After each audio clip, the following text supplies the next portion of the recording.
Hello and welcome to another Warhammer Fantasy Battle Report. I'm Zwartrevenge, and this report isn't actually a complete report, but it's still worth watching because I've tried a new way of presenting my battle reports, and if you like it, it would help me if you posted it in the comment section below. It's really about how I imagine Warhammer battles would go, and that's also why I like Warhammer so much. So yeah, this is a game of the new Storm of Magic, and it is me playing with my Daemons against the store owner's Beastmen. So it was a really fun game, and I hope you enjoy my report. It was only the dawn of the Storm of Magic, and already two armies stood, ready to meet each other in battle. The Beastmen mages, at level 2 controlling the power of life, and level 3 armed with the magic of beasts, immediately occupied both arcane fulcrums on either side of the battlefield, flanked by a few Ungor raiders. In the center stood 20 Bestigors with great weapons, the army general among them bellowing commands. To their left 15 Ungors with hand weapon and shield, and to the right a fearsome Cygor, ready to break the spirit of enemy mages. But probably most fearsome of them all stood the Frost Dragon, dominating the right flank. On the other side the Demons stood just as terrifying. 3 Flamers and 3 Screamers made up the right flank and vanguard of the army. In the center, attracted by the flux of magic, 16 Pink Horrors and a Herald of Tzeentch, who is master in the lore of death. Also, beckoned by the magic, but for an opposite reason, 16 Bloodletters and a Herald of Khorne came to destroy the foul beings who used magic. On the left flank stood more fast attack units, 20 Demonettes with a Herald of Slaanesh, who knows the Siren Song, 3 more Flamers and 5 Fleshhounds. All were hungry for battle, and no matter who wins, the Chaos Gods would have plenty of blood flowing in their name. The Beastmen seized the initiative and start steadily advancing while the ambushing Ungor raiders provided distraction.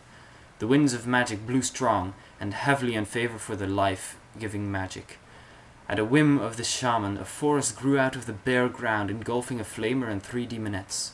The rest of the magic either failed to be cast or was dispelled by the Herald of Tzeentch. After taking the first casualties, the enraged demons marched forward, the followers of Khorne barely contained by the Herald's orders.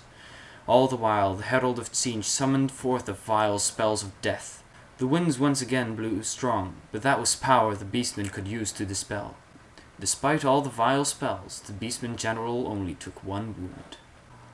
With the last ambushers, 15 Ungors, arriving on the left flank, battle was unavoidable.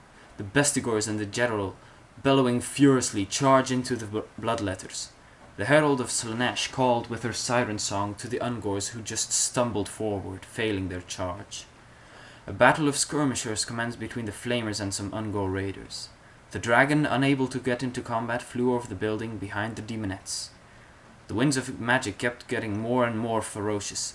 Once again, trees grew out of bare ground, engulfing Demonettes and Fleshhounds, but this time the woods also awakened. Only thanks to the ward saves the Chaos Gods blessed them with, did they lose but 2 Hounds and 4 Demonettes. With extreme magical dominance, the level 3 Shaman summoned a great Sorcerer of Tzeentch.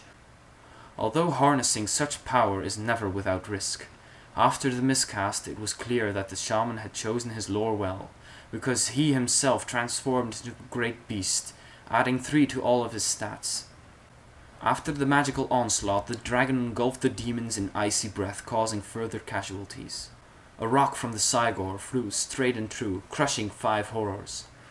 With the rest of the battle turning out of their favor, the Bloodletters fought more ferocious than the Bestigors expected, both troops causing 5 kills, but with a foolish champion accepting a challenge from the Herald of Khorne, anyone could lose their nerve, after seeing him get cut into tiny bits. And so the general shouted the command for the retreat, and flee they did, with the Bloodletters right on their heels. Even after running so far, the Bloodletters were tireless, but the Bestigors were not, so they were all cut down. Demonettes and Fleshhounds charged into the Ungors, hoping to break them and outrun the dragon on their backs. The magic did not bend to Tzeentch's will, causing nothing but a magical sand, taking out a few Ungors.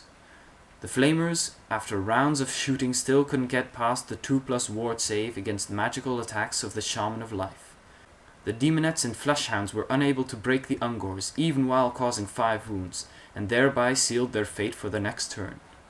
The Dragon and Beast-transformed Shaman charge in to aid the Ungors. The newly summoned Sorcerer of Change immediately targets its hated enemies, but thanks to magic resistance, only 4 bloodletters were lost in the Infernal Gateway. The Demonic Herald, losing a magical duel, gets knocked off of its fulcrum. Knowing the cause was lost, or just because the store was closing, the defeated demons retreat back to the realm of chaos, but not before casting one last purple Son of Xerxes, killing a total of 10 Ungors and also taking the dragon with it.